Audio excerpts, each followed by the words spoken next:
May buntis nga. Hintayin ko lang kayong makatulog. Han, ngayong buntis na ako. Baka pagpalit mo ako sa iba. Hindi, Han. Mahal kita eh. Talaga? Paano natin palalakihin ang anak natin? Magtatrabaho ako at magsisikap para mabuhay ko kayo. Wow, ang sweet naman nila. Paano kung wala kang mahanap na trabaho? Tapos palalasin tayo dito. Anong gagawin natin?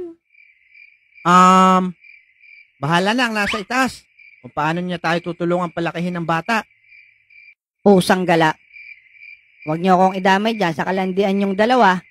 Kayo ang gumawa niyan. Kayo bahala dyan. Nananahimik ako dito sa itaas. Tapos ako pang tutulong bumuhay sa inyo. Ano ako, magulang nyo? Makaalis na nga lang. Nabibismood lang ako sa inyo.